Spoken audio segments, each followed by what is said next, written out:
I think the operational interview like really shows you how they're going to operate under stress. Like that's really the whole point. It's like give them a semi-impossible task. It should be somewhat achievable. If they're a really, really, really good player, like they'll probably be able to do it. But give them something that's hard in a constrained timeline so that you can see how they operate under stress. I am your host, Tyler Dolph, and I'm the CEO of our hyper-focused agency that works exclusively with family law firms called Rocket Clicks. It was born out of our law firm, which has grown to over 30 attorneys servicing 25 offices across 2 states called Sterling Law. Today, I have the co-founder of Sterling Law and the president of Rocket Clicks, Anthony Carls, with me, along with JP Vanderlinden, who runs our people process and is the expert in our recruiting and HR team. They have come to talk to us about the comprehensive 8-step hiring process that we institute both at our firm and our agency to ensure we're bringing in the right people and putting them in the right seats. These are secrets that you can implement today to improve your hiring process and build a stronger firm. Gents, big day today. We're going to talk about the 8 steps to hiring the right team member for your family law firm. JP, as you currently head up all of our recruiting efforts, I'm happy we brought the expert in today. And of course, we have Tony to help us from all of his experience at Sterling. I think we should start at the top, right? We are thinking about helping family law firms improve their hiring practices. And so, what's number one on our list? Yeah, so this is going to sound obvious, but you need an actual description of the job that you are hiring for. And I want to encourage you, and this is easy for me to say as somebody who sits in a marketing agency, but like hiring is sales.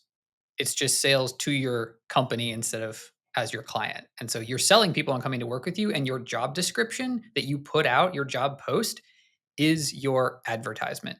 So you need to think about putting into your job description not just what you do all day, which is true, but boring and not fun and won't sell well. Like you need to put the stuff in there that like get people excited. And so like writing the job description, you need to think about like, why does this role exist and add value to your firm? How does it help and contribute to the mission and vision? How is the opportunity for this person to make an impact going to be felt? What are the opportunities that someone joining in this seat is going to have? And like, think about that kind of stuff in your job description, not just like, I want you to come in, I want you to push the buttons, I want you to push the spreadsheets, I want you to use the phones. Like, why this has to be connected in some larger way, and you want to activate potential hires in that way. So like really think about the job description in that way as like an advertisement for working at your firm, not just a description of what the day-to-day looks like. I feel like this has really kind of evolved in the last few years and become very important with the number of firms hiring and the opportunity to stand out amongst every other, law firm out there. Tony, did you find that to be the case as well at Sterling? As your Yeah. hiring ramped up, the importance I, of the job yeah, I description. mean, I think one thing that we did well to begin with, um, compared to the industry, we had really good landing pages for potential prospects. I know Jeff had a video recorded describing what the culture looked like and how it was to work here and what we were trying to do and why we were different and all of those things. Um, and it did what it was supposed to do. It repelled the people that weren't going to be a good fit. It attracted the people that were going to be a good fit, and it set good expectations. Um, and it allowed us to um, do less filtering on the front end, because if you just have a really bland resume, like A, that might reject some good candidates, but B, it might just like get everybody to apply, and now you got to do a lot more sifting. So um, I would say this is super important, whether you're a family law firm or an agency like ours. Like this is doing this well, doing good marketing and sales for your talent acquisition funnel is so important, and it starts with your offer. What's your landing page? And like this is your job description, essentially your offer. So I think it's super important. So we have our job description, JP. What do we do with it? Well, this is not Field of Dreams. Just because you build it does not mean they will come.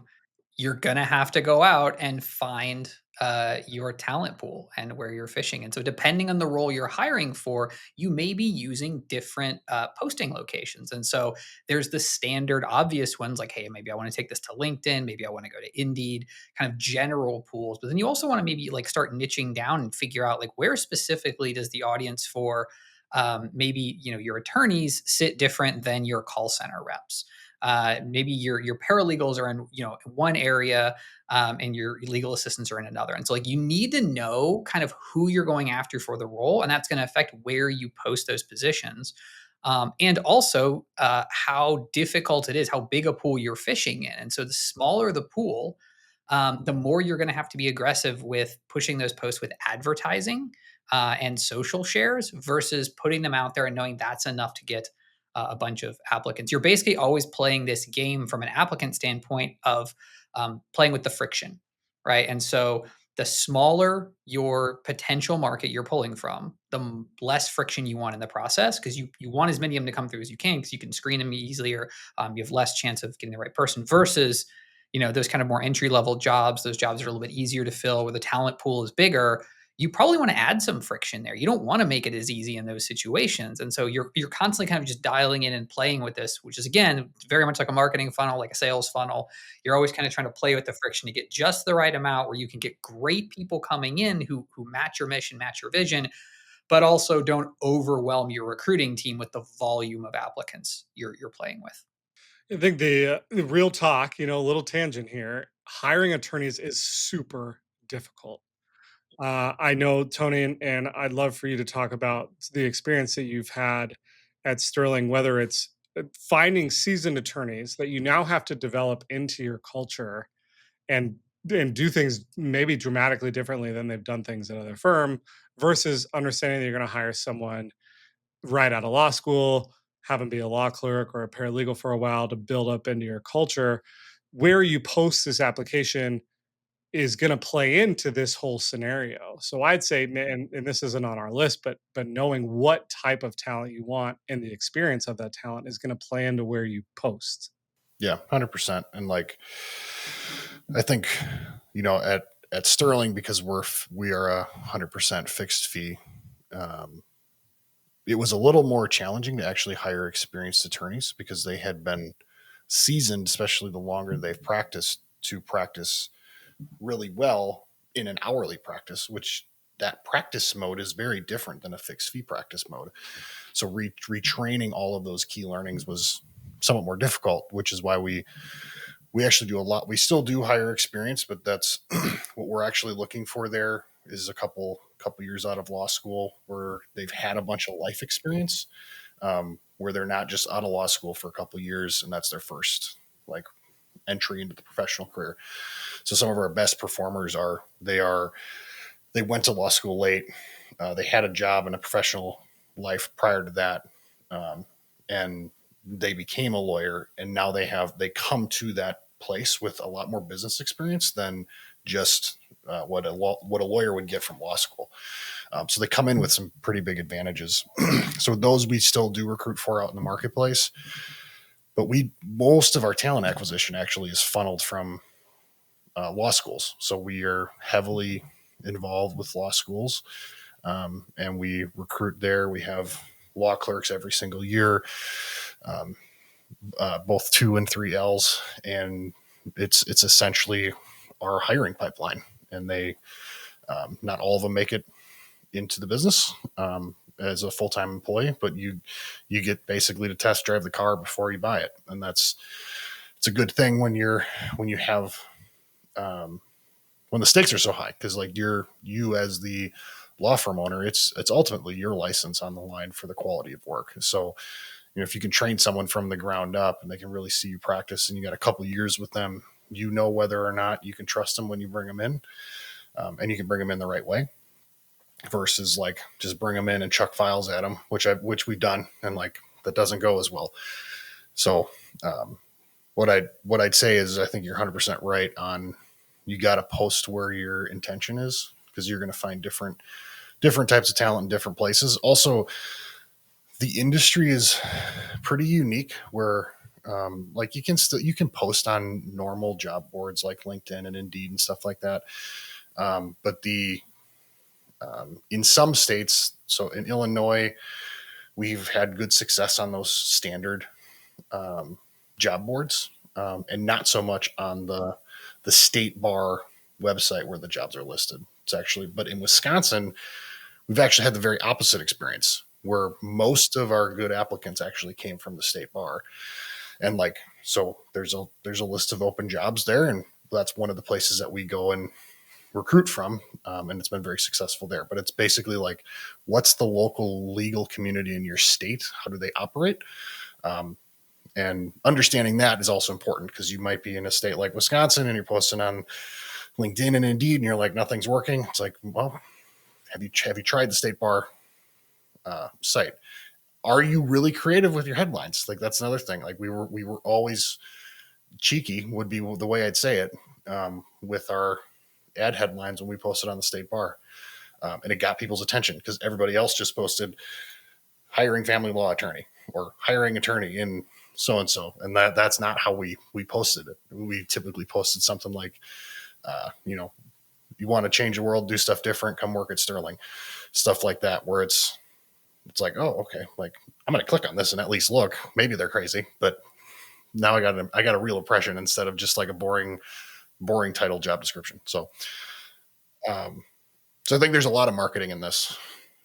Bottom line, the other thing I think is important, that is kind of part of our second point here, is a lot of law firms do not optimize their like Glassdoor, their Indeed company profiles, their LinkedIn company profiles, and where it might not be, you might not think it's a disadvantage. The reality is there's other noise there, and if you're not controlling the majority of what's said in that space by fully completing that, you're really letting it up to whatever is generally said there by the marketplace about you, and like it isn't always positive. Like not every employee experience that you ever have is going to work. So like, and typically the ones that don't work are the louder ones, not the ones that do work. So if you're not controlling and being intentional with your job boards and your career pages and all of those things, you shouldn't be surprised when it's hard for you to recruit because you may be missing some big signals in the marketplace that are holding you back. Hey, family law firm leaders, my partner Tony Carls just released his book where he lays bare our precise blueprint for growing Sterling lawyers from 0 to 17 million. This is the blueprint that we still use daily, and Tony explains it in very simple terms. The truth is, this is not simple to do. Success requires and demands hard work, but if you have the patience and the work ethic to do it, your family law firm will succeed. Yeah, I think it's really important that law firm owners have a very clear understanding of who they're trying to hire and then curating everything around that, right? All of these steps have to be tailored towards that kind of perfect person and role type, and then you can better target that person in the marketplace. So JP is we've put our job description out there. We've gotten some good applicants in. Our number three kind of step here is to run them through kind of a culture screen, and lovingly call this the no asshole rule. But tell us a little bit about what we do here and at Sterling. Yeah, so I think one of the things with the culture interview is that you need to design it in such a way that it's led by your recruiting team. It's not pulling in your subject matter experts. This is not about can they do the work. This is about how they're going to enhance what you're building culturally. And so, this needs to be designed in such a way that, the questions and the prompts are set up to say, like, who is this person? And so here's the reality, right? Interviews, they're like dating. Everyone puts their best foot forward. They show up with their teeth cleaned and a nice suit with their hair done. And you're trying to figure out, like, did they leave the toothpaste by the side of the sink with the cap open? Like, are the wet socks on the floor? Like, you want to figure this stuff out before you get too far down the road. And so, there's a little bit of training for the recruiters leading this, and there's a lot of intentionality on the questions. And so our questions are intentionally designed to be long form answer, so they're not yes or no, and they're not obvious answers. Like, the questions that are like, how do you feel about working weekends or whatever? Like, they're too obvious what you're looking for. You want to like have somebody open up about who they are as a person. And so it's like, what's something really difficult that you've been through in your life, and like, how did you manage that moment? I think Tony actually turned me on to this one. It's like, what was the last professional development or self improvement book that you read, and would you recommend it? And so, like, these are very open ended questions. You're going to find out if the person can share, and you're also going to learn a little bit about them because there's not an obvious answer that they're going to give. And so, anybody who's trying to like play the game or fish the system or whatever is like, they're going to kind of get stuck on these. And so you tend to get a little more of an honest answer on those. But this one's all about just understanding, like, is this person going to be someone who makes your environment better? That's all you're looking for here. And so very much it's like, I want someone on this call from a screening standpoint who's really good at feeling and reading people. I don't even care if they're good at the work. I just want to know, it's like, is this person going to put off a good vibe? Like, are they going to make the place better when they come in? Or are they going to be like an energy suck, an energy vampire, and they're just going to like pull everybody down, and they're going to bring, are they blaming everyone else in their life for all their problems? Like, whatever is important to your firm's culture, like, this is where you root it out, because you don't want to pull your subject matter experts in and waste a bunch of their time for somebody who's, going to be a net negative on day one. Yeah. Love it. Yep, 100% agree. What's next, JP? Yeah. So part of the process, and we kind of jump to the culture screen. There are a couple of steps that we hit before we actually get to the culture interview that, again, this is part of that like play with the friction piece. So like, obviously you want to look at their application, you want to look at their resume, make sure they have the qualified skills, whatever the hard skills are, things that you require. One thing we do recommend is doing some sort of behavioral assessment prior to the culture interview. And the reason for that is twofold. Number one, you should have kind of a profile of what somebody who's successful in this role looks like, not on like personality, because you can be successful in a lot of roles with different personalities, but like, what behaviors do they typically exhibit, and find some sort of like test that can tell you, like, directionally, is this going to be the right person? If this is somebody who's going to spend 8 hours a day on the phones with clients, hiring introverts probably not going to work great. They're going to get super burned out with it. Not to say they can't do a good job, but they're going to get totally run down from a social battery standpoint. Like, find somebody who gets energized by those things. And it's going to give you the right type of context when you're asking questions in the operational interview or culture interview, because now you're like, oh, okay, this is an introvert, this is extroverted, this is really an extroverted type role.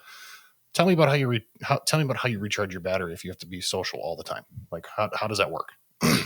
That's why you do it. And if they're like, well, I don't know, I don't really think about that, you're probably like, this might not be a good fit for you, because like, you're literally going to be on the phone for 8 hours every day, probably going to drain you, and then you're going to tell me a bunch of things about how you don't like your role, when it was just a bad fit based on your tendencies. Another piece of that too is like, just by sending the question, the application, this should be asynchronous, by the way. Like, you send them a link and they fill something out. And like, it's literally test number one, especially for these roles that are like, there's a big pool. It's like, can you follow instructions? Do you actually want this job? Or you just spray and pray and hitting 100 applications and hoping something lands this week? Like, do you have follow through? Do I send it to you and I get it back 20 minutes later? Or do I get it back 2-3 days later? And so there's like a level to just like, you can kick people out. I think last time I checked, we had like 27% of people like just get kicked out on that. Like, they applied, they get this within 2 days. If they don't follow up within 2 days after that, they're out. And so it's amazing how many people just won't click the link and do the thing. And so you get that, and then you get the insight, which, to Tony's point, really helps fuel that culture interview, with like, what do we need to poke at and prod at to like really understand who this person is. Yeah, and that first screening point really helps the, whoever it is, if it's you, or if you have if someone helping you from an HR perspective, if there's 200 applicants for an intake role and only 27% of them fill out the first test, which is the behavioral assessment, now you only have to screen 50 resumes. So, it's different than screening 200 resumes. That's a lot of time. So, I think some of these things are like strategically put in place for operational efficiency, as well as like, how can we strategically position ourselves to ask good questions later on in the process? Yeah, 100%. I think it's so important to make sure that that culture fit is first, because the worst thing that could happen is you hire someone who's extremely intelligent and maybe a go-getter but terrible from a culture standpoint, and they're pushing other people out of your firm. And so that's why we recommend doing culture interview first. But after that, we have what we call our operational interview, right, JP? Yeah. And so this is where it's like, this is if you were hiring a developer, this is where you'd have them to write code. If you're hiring a salesperson, this is where you have them like handle objections. This is the place you actually see them do the work they're going to be doing in a real live fire environment. Because some people have really ugly resumes and beautiful work. And the opposite is also true. And like some people are just really good at interviewing, right? Because interviewing is kind of sales. Like maybe they're just a really good salesperson, and then you get them in the work, and they're like, oh my god, like I will tell you a horror story. Like I really early on in my career, I hired a media buyer for Facebook ads, and I got him in. I was super excited about him. And like day two, I sent him a customer file of all their addresses. I said, hey, I need you to upload this to the back end of Facebook so we can make a match list. It's an Excel file. He goes, oh yeah, I don't do Excel. I don't know. Like I never screened for it. It was totally my fault. I never asked, but like I just assumed, oh, you're in the seat. You probably know how to do the thing, but I never tested for it. If I had put him in any kind of live fire incident, that would have come up right away. And it was a non-negotiable. Like you had to be able to do it. I now had to back up. I had a junior person in a senior seat from a skill standpoint. I had to figure out how to do all that. And so like that's what the operational interview is for. It's like it should be, you should watch them do the work. It should be intentionally, I like to set this up as an impossible task. Give them something that you give them 20 minutes to do it, and it's a 45-minute task, and see what they do. Like, does their perfectionism come out? Do they argue with you? Do they get flustered under pressure? Do they prioritize the right things given a limited time constraint? Right? It's not about can they do the work perfectly. It's like who are you hiring and what are they going to do? Because guess what? They're going to get on a client call and they're going to get an angry customer, right? They're going to get into a situation where they have too much work to do and not enough time. They're not gonna be able to do everything perfectly. So like you're trying to get a sense of like what are they going to be in the reality of your world and how are they going to handle it? And if they do fine here, they're probably going to do fine there. Great point. You see the same thing, Tony? Yeah, I mean, I think this is as we've implemented this, I feel like the quality of our hiring has just continued to go up. We've dialed in our culture interview. We're getting less operational interviews where they're not a good use of time, and then those operational interviews they like really weed this thing down so that our last interview step is not overly consuming high level resources. And I think the operational interview like really shows you how they're going to operate under stress. Like that's really the whole point. Is like give them a semi impossible task. So it should be somewhat achievable. Like if they're a really really really good player, like they'll probably be able to do it.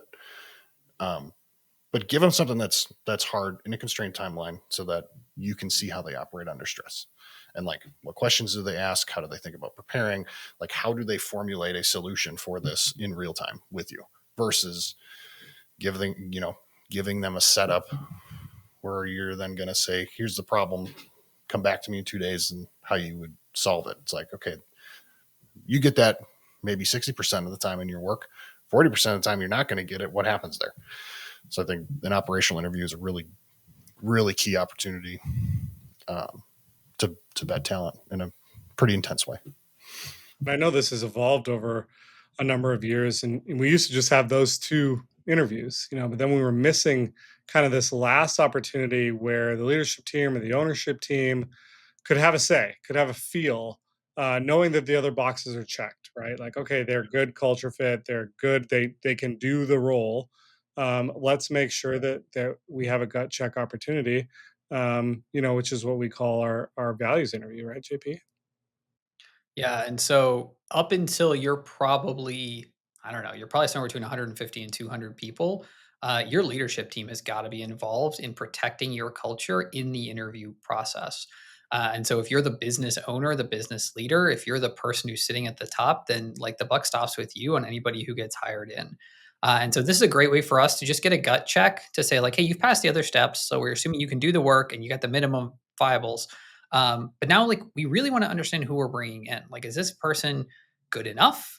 Are they really exciting? Are they going to make things better? Do we see opportunities? It's also a chance to give feedback to everyone who's passing through to this point, and improve your process. So just because you kick somebody out here doesn't mean you failed. It actually gives you another data point to feature in. So the way we handle this is we give an assignment ahead of time. So unlike the operational interview where we kind of spring an assignment on you and don't give you the chance to prepare because we want to see you under pressure, this one we want to see you prepare. So we give the assignment in advance and enough time for them to show up, and then we give them a time limited presentation. We give them all the prompts and such. And so this tells us like, okay, the first time we wanted to see what happened when you had no time to prep. This time you do. Does your work look different? Do you show up different? Do you take it seriously? We've had people just show up and wing it at this thing, like, "I'm just gonna talk for 5 minutes." It's like, that's not great."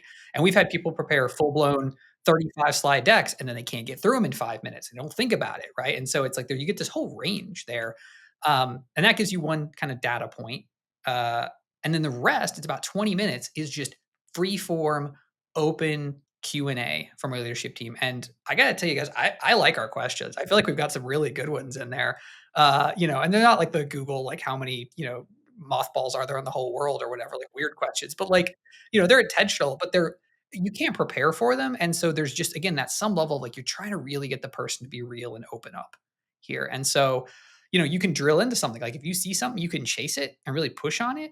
Like I personally have a list of about 5 or 6 questions I like to ask. And a lot of mine are about like how well do they understand how this role that they're joining the company in contributes to the success of the business? Do they really get it, or do they just see like their little box? And like how far in the future are they thinking? Is this just like a means to an end? They want to show up and collect a paycheck, or like are they excited about something in the future that like their vision can fit inside the vision of what we're doing? And so again, like this took some like our first couple, they were rough. There were these awkward like 14, 15-second silences of all just like looking at each other like, do you have a question? I don't have a question. Do I have it? So like again, prepare for these a little bit, but we've gotten better at them over time.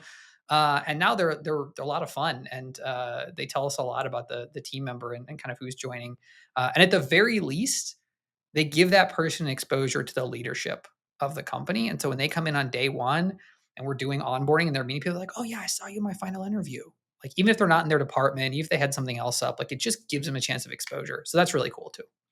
Yeah, I think I'll end with this has been an evolution for both our agency and our law firm, and it probably sounds overwhelming if you're a law firm owner and you're like, wait, I got to do 3 different interviews and a custom job description, all the things, and my only recommendation or advice there is that it has really allowed our level of hire to continue to raise the bar at both our firm and our agency. Every new hire is better than the last because we've put together such a rigid process as it relates to what we really care about and how we can create the culture and the talent pool that we want in order to take our business forward. So I think Yeah, Tony, you felt the same way. yeah, I would agree. I think in a prior podcast we talk about kind of 3 different pools of team members, kind of your A players, and that's going to potentially be like 10 to 15 to 20%.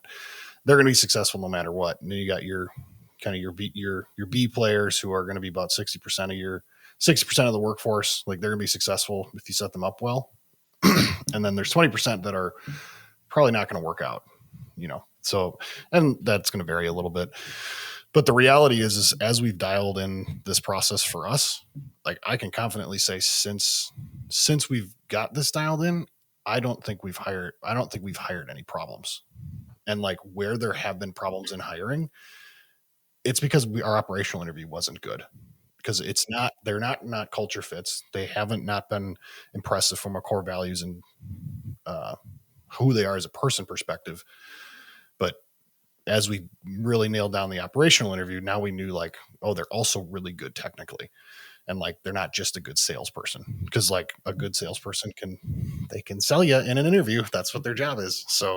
Um, so yeah, I would say the quality of your hiring drastically improves as you get this dialed in. One frame to think about with this is you're trying to find the smallest gap that you have to close. And typically, it's much harder to close a culture gap than a skills gap. There are maybe a few scenarios where that's not true.